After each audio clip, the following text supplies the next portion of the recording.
Just on how Tony Abbott was trying to frame this whole thing, though, before Parliament got up, certainly he and, as you'll see here, Christopher Pyne as well, they went flat out to try and put federal fingerprints all over the result.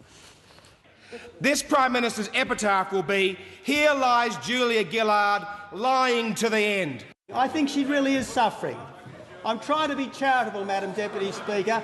I think she has a new form of clinical disorder. TDD, truth deficit disorder. But there is a cure. There is a cure, Madam Deputy Speaker. And this is why standing orders should be suspended. Will be silent. The Leader of the Opposition will sit down. The Leader of the Opposition will go to the suspension and will get off this tack, or I will sit him down. We don't have a federal election. We do have a Queensland one, and the voters of Queensland, they won't miss.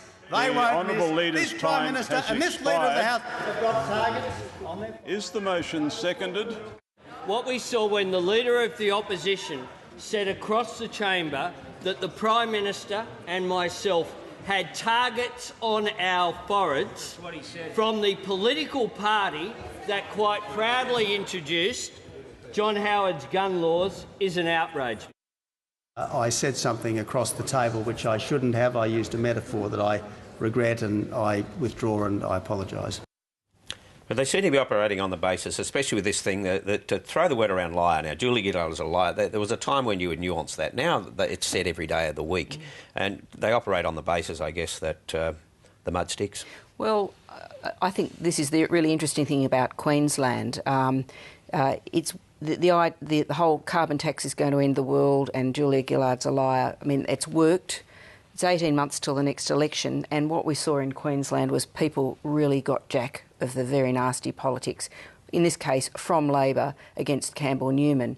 So I think if I was Tony Abbott, I'd be starting to just back away a little bit from the really full-on feral negative, very nasty politics. That's a good point, but it's also a lesson for Labor as well, because Labor is obsessed with Tony Abbott. Yes. And if Labor continues to play the man like they are, constantly sort of every single attack mentions Tony Abbott, they're obsessed about... Yeah, but in a different context, you don't get them saying the epitaph on their grave will be, "Here lies, a liar." And targets on their foreheads. And targets on the forehead. It's a different, I'm not justifying different sort of that. language. Yeah, no, I'm not justifying that, but they do talk about Tony Abbott a lot. And voters will probably be thinking, as they come up to the election, well, we want to hear other things as well.